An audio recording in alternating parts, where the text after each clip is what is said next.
로마서 11장 1절로 12절 말씀. 그러므로 내가 말하노니 하나님이 자기 백성을 버리셨느냐? 그럴 수 없느니라. 나도 이스라엘이니요 아브라함의 씨에서 난 자요 베냐민 지파라. 하나님이 그 미리 하신 자기 백성을 버리지 아니하셨나니 너희가 성경이 엘리야를 가리켜 말한 것을 알지 못하느냐? 그가 이스라엘을 하나님께 고발하되 주여 그들이 주의 선지자들을 죽였으며 주의 제단들을 헐어버렸고 나만 남았는데 내 목숨도 찼나이다 하니 그에게 하신 대답이 무엇이냐? 내가 나를 위하여 바알에게 무릎을 꿇지 아니한 사람 7,000명을 남겨두었다 하셨으니 그런즉 이와 같이 지금도 은혜로 택하심을 따라 남은 자가 있느니라. 만일 은혜로 된 것이면 행위로 말미암지 않음이니 그렇지 않으면 은혜가 은혜되지 못하느니라. 그런즉 어떠하냐? 이스라엘이 구하는 그것을 얻지 못하고 오직 택하심을 입은 자가 얻었고 그 남은 자들은 우둔하여졌느니라. 기록된 바 하나님이 오늘까지 그들에게 혼미한 심령과 보지 못할 눈과 듣지 못할 귀를 주셨다 함과 같으니라. 또 다윗이 이르되 그들의 밥상이 올무와 덫과 거치는 것과 보응이 되게 하시옵고 그들의 눈은 흐려 보지 못하고 그들의 등은 항상 굽게 하옵소서 하였느니라. 그러므로 내가 말하노니 그들이 넘어지기까지 실족하였느냐? 그럴 수 없느니라. 그들이 넘어짐으로 이스라엘이 구원이 이방인에게 이르러 이스라엘로 시기나게 함이니라. 그들의 넘어짐이 세상의 풍성함이 되며 그들의 실패가 이방인의 풍성함이 되거든 하물며 그들의 충만이리요. 아멘. 로마서 9장, 10장, 11장이 이스라엘에 대한 문제라고 말씀드렸습니다. 로마서가 16장으로 이루어졌는데 3장에 걸쳐서 이렇게 이스라엘에 대한 이야기를 길게 쓰고 있습니다. 지금 사도 바울은 고린도에서 3차 선교여행 마무리 짓고 로마에 편지를 쓰고 자기 몸은 지금 예루살렘으로 이스라엘로 가려고 하고 있던 그 시점이었습니다. 이스라엘 문제는 바울의 선교에 있어서 많은 질문을 받았던 내용이기도 하고 사람들이 바울에 대해서 이스라엘에 대한 생각들을 묻기도 하고 또 바울이 어찌 보면 이스라엘에게 우호적이지 않은 사실은 그게 진짜 애국자인데요. 바울 같은 사람이 잘못 생각하면 사도 바울은 이스라엘을 무시하는 듯한 그러한 인상을 주기도 하거든요. 왜냐하면 이스라엘 사람들이 금과 옥조처럼 여기는 할례와 율법에 대해서 바울은 이스라엘 사람들의 생각이 잘못되었다라는 것을 이렇게 주장하기 때문이죠. 대표적인 성경이 갈라디아서인데요. 갈라디아 지금 터키 지방에 있는 바울이 1차 선교 여행에서부터 다녔던 그 갈라디아 지방의 교회들이 예수님을 믿음으로써 구원을 받는다는 바울의 복음을 듣고 이제 바울이 떠난 후에 다른 아마 크리스찬들 중에 유대적인 율법주의자적인 선생들이 갈라디아 교회에 와서 바울의 복음을 완전히 뒤집어 엎었죠. 그러니까 바울은 할례 문제는 굉장히 큰 이슈인데요. 그 초대교회의 사도 바울이 볼 때 할례는 받지 않아도 된다. 유대인들이야 태어난 지 8일 만에 부모에 의해서 할례를 다시 받고 인생을 시작하기 때문에 예수님만 믿으면 되겠지만 이방인들은 할례가 없었을 테니까 이방인들에게는 할례를 받지 않은 상태에서 예수 그리스도의 복음을 받아들이는데 할례를 받아야 되느냐? 바울이 볼 때는 안 받아도 된다. 받아도 그만, 안 받아도 그만. 네, 할례 문제를 그렇게 보았는데 이것이 이제 유대인들에게는 아주 용납할 수 없는 내용이죠. 아무리 예수님을 믿어도 할례를 꼭 받아야 된다. 할례 받지 않으면 하나님의 백성이 될 수 없고 구원받을 수 없다. 이렇게 이제 거짓 선생들이 가르치는 것이죠. 할례도 받고 율법도 지켜야 된다. 그럼 이제 유대에서 예수님을 믿을 때는 아무 문제 없어요. 할례도 이미 받아놨고 율법에 대해서도 어려서부터 지키던 것들이니까 예수님만 믿으면 돼요. 그런데 이방 지역의 선교 지역에는 문제가 심각해져요. 할례도 다시 성인이 된 그들이 받아야 되고 음식법이랄지 절기랄지 여러 가지 것들을 지켜야 되는 것은 이방 사회에서는 굉장히 힘든 일이에요. 그때 이제 선교사들이 판단을 해야죠. 이것이 반드시 구원받기 위해서 필수 요소인가? 아니다. 이 바울의 입장이에요. 그래서 유대 출신의 그리스도인들, 선생들과 충돌이 있는 거죠. 그래서 우리가 지금 묵상하는 로마서하고 가장 내용이 비슷한 성경이 갈라디아서예요. 이신칭 의의 복음을 가르치는 로마서를 축약하면 갈라디아서가 될 것 같아요. 네. 그래서 이렇게 충돌하거든요. 그러니까 이스라엘 사람들의 입장에서 보면 바울은 우리 이스라엘 사람들에게 굉장히 우호적이지 않은 이방인들에게 환심을 사서 많은 이방인 크리스찬들을 얻기 위해서 교회로 끌어들이기 위해서 성경에서 구약 성경에서 이야기한 할례나 율법들을 포기하고 무시하면서 복음을 전하는 사이비 선교사 아니야? 잘못된 가르침과 교훈을 전파하는 자 아니야? 이런 의구심이 있었거든요. 바울의 선교 지역에서 항상 이런 질문들이 있었을 거예요. 그것에 대해서 이제 사도 바울은 로마서 9장, 10장, 11장에서 이스라엘에 대한 바울의 생각 또 하나님의 생각을 이야기하고 있는 것이죠. 본문에 두 가지 질문이 있습니다. 1절의 첫 번째 질문은 뭐예요? 그 다음 11절의 두 번째 질문인데요. 내가 말하노니 하나님이 자기 백성을 버리셨느냐? 첫 번째 질문. 11절은 그러므로 내가 말하노니 그들이 넘어지기까지 실족하였느냐? 둘 다 대답은 뭐예요? 그럴 수 없느니라. 메게노이토. 있을 수 없는 말이다. 하나님께서 자기 백성 이스라엘을 버리셨느냐? 그냥 영원히 포기하시고 영원히 잊어버리시겠느냐? 그럴 수 없다는 거예요. 나도 이 첫 번째 증거가 이제 사도 바울이에요. 두 번째 증거가 엘리야의 7천 용사인데 나도 이스라엘인이고 아브라함의 씨에서 난 자고 베냐민 지파다. 사도 바울도 나도 이스라엘 사람이라고. 나도 우리나라 사랑하는 사람이라고. 하나님께서 이방인들에게 복음을 전하라는 사명을 주셔서 이방인 선교사로 복음을 전하고 있지만 나도 유대인이고 나도 베냐민 지파 출신이라고 라고 말하면서 하나님께서 자기 백성을 버리지 않은 가장 확실한 증거로 바울 자신을 얘기해요. 왜 이게 증거예요? 바울이 과거 전력이 어떤 사람이에요? 예수님 믿는 사람을 죽이는 데 앞장섰던 사람이에요. 누구보다도 열정적으로 기독교를 박해했던 사람이에요. 사도 바울은. 그런데 지금 어떻게 됐어요? 그렇게 하나님의 뜻을 모르고 그리스도인들을 죽이고 스데반 죽이는데 가장 앞장섰던 사람 중에 하나가 사도 바울이잖아요. 그리스도인들을 죽여야 된다고 말할 때 언제나 찬성 투표했던 사람이 자기였다고. 그러니까 누구보다도 열정적으로 그리스도인들을 박해하고 교회를 잔멸하려고 그렇게 그래 바울은 자기는 죄인 중에 괴수라고 말하잖아요. 아무리 모르고 했지만 내가 전에 하나님의 교회를 그렇게 박해했기 때문에 주님의 몸된 교회를 박해했던 사람이기 때문에 나는 사도라 칭함 받을 자격도 없는 죄인 중에 괴수였다고. 그런 바울도 하나님께서 버리지 않으셨잖아요. 포기하지 않으셨잖아요. 그래서 지금 열방의 복음을 전하는 선교사가 됐잖아요. 이 첫 번째 증거예요. 나도 이스라엘 사람이었고 나도 누구보다도 앞장서서 교회를 박했던 사람인데 지금은 하나님의 은혜로 다메섹 도상에서 부활의 주님을 만나고 나 같은 죄인도 나같이 교회를 박해하려고 미쳐 날뛰던 그런 어리석었던 이스라엘 사람도 그리스도께서 만나주시고 아주 이스라엘의 골수분자였고 유대교회 누구보다도 열정적으로 심취했던 나인데 그래서 하나님의 뜻을 모르고 박했던 나인데 하나님께서 버리지 않았잖냐. 포기하지 않으시고 나에게 은혜를 베푸셔서 하나님의 백성으로 불러주시지 않았냐. 이 첫 번째 증거예요. 하나님께서 이스라엘 백성들 지금 저렇게 교회를 박해하고 예수님을 모르고 하나님의 뜻을 모르고 지금 계속해서 기독교를 박해하고 있지만 하나님께서 그들을 영원히 버리겠냐. 두 번째, 엘리야 시대에 엘리야가 볼 때 아무도 없어요.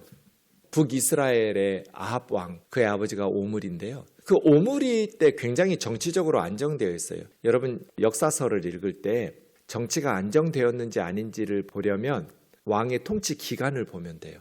오랜 기간 통치했으면 우선 항상 그런 건 아니지만 정치적으로 비교적 안정적인 시기였다고 보시면 돼요. 오므리와 아합 왕 때 통치 기간이 길어요. 그게 무슨 뜻이에요? 정치적으로 안정되어 있어요. 그리고 경제적으로도 풍성했고 군사적으로도 막강해서 주변 나라들을 정복해요.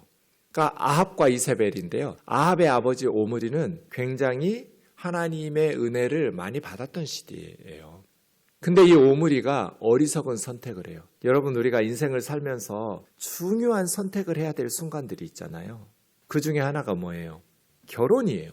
자기 아들 아합을 결혼시키는데 오므리가 어떤 선택을 하냐면 북쪽에 두로와 시돈이라는 페니키아 나라들이 있잖아요. 지중해 해변가에 이스라엘 위쪽에. 그 두로의 왕의 딸 이세벨이라는 그러한 공주를 데려다가 자기 아들 아합하고 결혼시켜요. 이게 세상적으로 보면 지혜로울 수도 있죠. 외교적으로 이제 사돈 관계를 맺음으로써 국가 간의 평화를 유지할 수 있으니까요. 그런데 영적으로 우상 숭배하는 공주를 데려다가 자기 아들 왕자하고 결혼시키면 왕과 왕비가 우상 숭배자가 되는데 나라가 어떻게 되겠어요?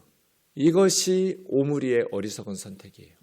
그래서 아합이라는 왕이 이세벨이라는 여자하고, 근데 이세벨이라는 여자는 작정을 하고 이스라엘을 자기가 섬기는 바알과 아세라로 여호와 신앙을 무너뜨리기 위해서 작정을 하고 시집을 와요.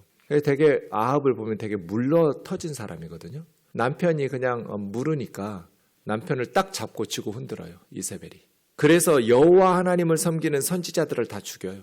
그리고 하나님을 섬기는 예배 처소들을 다 허물어요. 그리고 온 나라의 바알과 아세라를 섬기게 해요. 바알과 아세라 선지자들을 세워놓고요.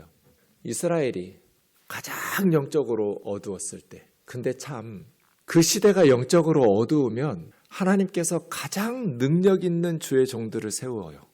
여러분, 선지자 중에 대표적인 선지자가 누구예요? 예수님께서 변화산에 올라가실 때 모세와 엘리야가 함께 와요. 선지자의 대표, 율법의 대표가 모세라면 선지자의 대표는 엘리야 선지자예요. 그 엘리야 선지자가 북이스라엘의 아합과 이세벨 시대에 사역했던 선지자예요.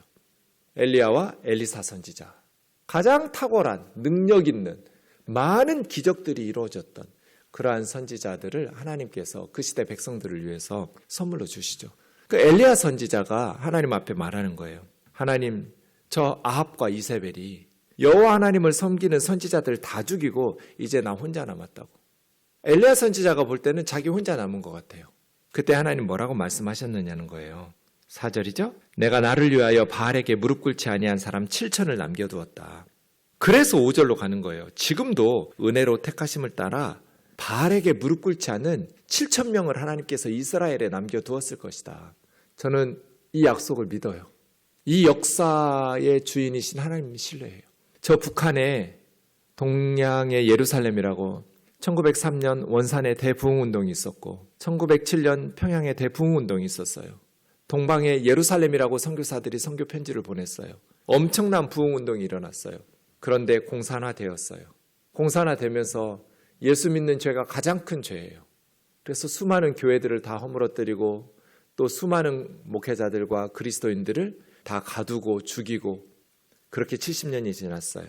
저 북한 김일성에게 무릎 꿇지 않은 7천 용사가 있다고 저는 믿어요. 지하교회. 이세벨이 하나님 믿음 다 죽였어요. 그래서 엘리야는 자기 혼자 남았다고 생각했어요. 하나님 이제 나 혼자 남았다고. 그때 하나님께서 바알에게 무릎 꿇지 않은 7천 명을 내가 남겨두었다 라고 말씀하신 것처럼 저 북한에 하나님께서 김일성에게 무릎 꿇지 않은 7천 명의 하나님의 백성들을 남겨두셨을 것이다. 이스라엘이 그렇다는 거예요. 이스라엘이 다 예수 그리스도를 거부하고 하나님의 구원을 거부하고 있는 것 같지만 엘리야의 7천 명이 남아있을 줄로 안다는 거예요.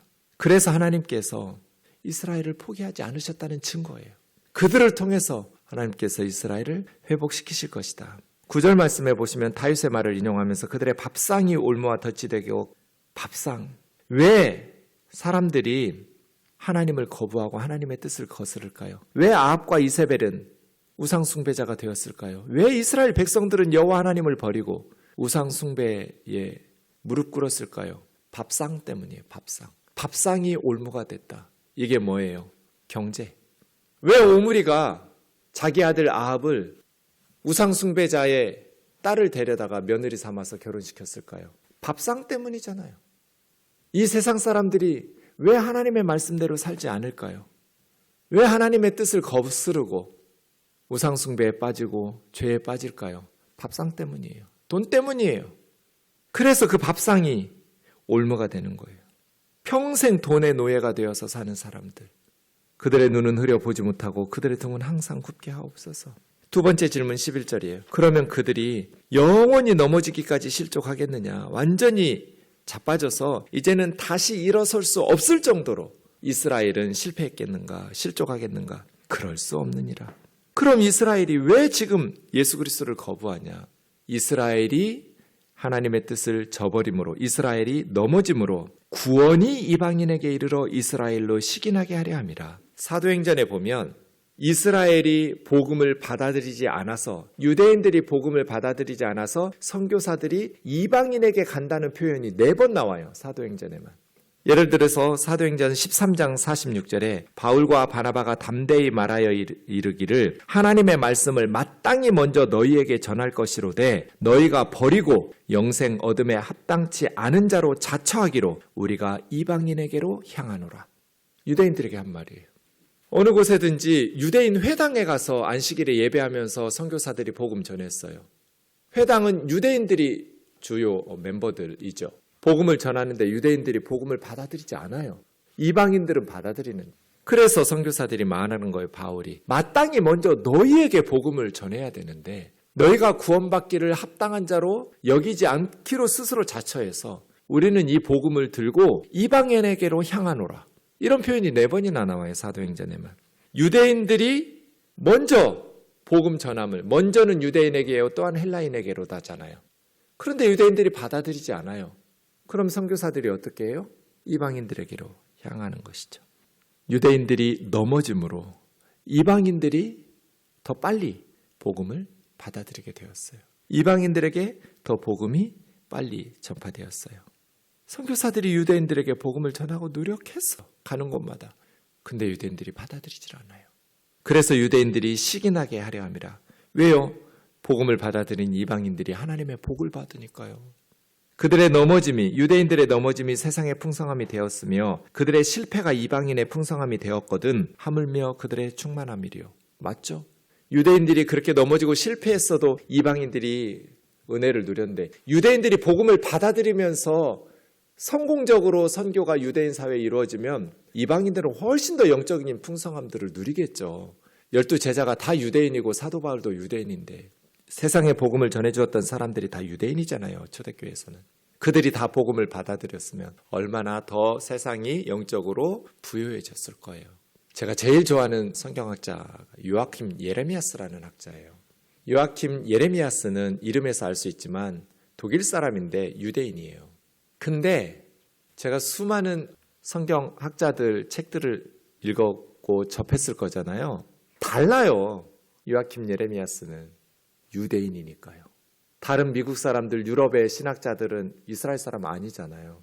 그 사람들이 성경을 보면서 연구하는 거하고 원래 히브리 출신의 유대인 출신의 크리스찬인 성경학자인 요아킴 예레미야스가 우리 신구약 성경을 읽는 거하고 달라요. 깊이가 달라요. 관점이 달라요. 서양의 신학자들이 보지 못하는 독특한 관점들, 그런데 매우 성경적인 관점들을 논문으로 써내요. 지금은 소천하셨지만. 저는 구약 성경은 유대 랍비들의 주석들을 제일 많이 참고해요. 예수 믿는 사람들 아니에요. 그냥 유대교 랍비들이에요. 그런데 구약 성경을 그 랍비들의 주석들을 보면 물론 예수님을 메시아로 인정하지 않기 때문에 한계가 있어요. 기독교적인 관점이 없으니까요. 그런데 구약 성경만을 가지고 분석하고 해석하는데 엄청 깊이가 있어요. 예수님만 알았으면 얼마나 좋았을까. 그 유대 랍비들이 수천 년 동안 예수님 태어나기 전부터 내려왔던 성경 해석의 전통을 가지고 그 풍성한 말씀에 대한 풍성함을 가지고 예수님까지 영접했으면 요아킴 예레미야스 다 되는 거예요. 수많은 요아킴 예레미야스가 만들어지는 거예요. 그 어느 나라에서도 경험할 수 없는 깊은 수천 년 자기 조상에게서 내려왔던 전통과 문화와 사상과 역사를 통해서 성경을 보는 탁월한 성경학자들이 돼요. 물론 모든 민족이 다 예수 그리스도를 영접해야 돼요. 모든 열방이. 그래서 제가 늘 기도하자고 말하잖아요. 우리 시대에는 살면서 한 번도 예수님의 복음을 듣지 못하고 죽는 사람이 없도록 하는 것이 가장 시급한 우리 시대의 사명이라고. 예수님의 복음을 한 번도 들어보지 못하고 살다가 죽는 사람이 없도록 만드는 것.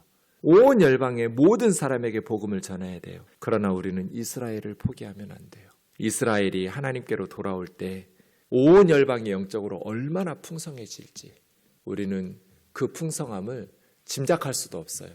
저는 요아킴 예레미야스라는 학자를 통해서 이스라엘의 넘어짐도 이방인에게 복이 되었다면 이스라엘의 충만함은 얼마나 온 세상에 영적인 풍성함을 줄 수 있을 것인가 이지요. 기도하겠습니다. 사랑하는 하나님 아버지, 온 열방이 우리 주 예수 그리스도를 믿고 영접하고 영적인 부요함을 누려야 되고 생명을 맛보아야 합니다. 우리 우면동교회는 온 열방이 예수 그리스도의 복음을 들을 수 있도록 선교 중심적인 공동체가 되기를 원합니다. 하지만 그 열방 중에 이스라엘이 있습니다. 이스라엘이 주께로 돌아오고 하나님의 백성을 하나님께서 포기하실 리가 없고, 바울에 의해서 엘리야의 7천 용사에 의해서 하나님께서는 지금도 이스라엘에 세상에 무릎 꿇지 않은 예수 그리스도의 제자들 7천 명을 남겨주신 줄 믿습니다. 그리고 우리 민족에도 저 동방의 예루살렘이라고 불렸던 평양에도 원산에도 북한에도 지하교회에 김일성에게 무릎 꿇지 않는 7천 용사를 남겨주신 줄 믿습니다. 하나님, 온 열방의 하나님의 백성들을 지켜주시고 온 열방의 그 하나님의 백성들이 모든 밀가루 반죽을 누룩으로 전파시키든 복음을 전파하며 영적인 사명들을 잘 감당할 수 있도록 부흥의 역사, 복음이 들불처럼 번져가는 그 부흥의 역사가 임하게 하여 주옵소서. 예수님의 존귀하신 이름으로 기도하옵나이다. 아멘.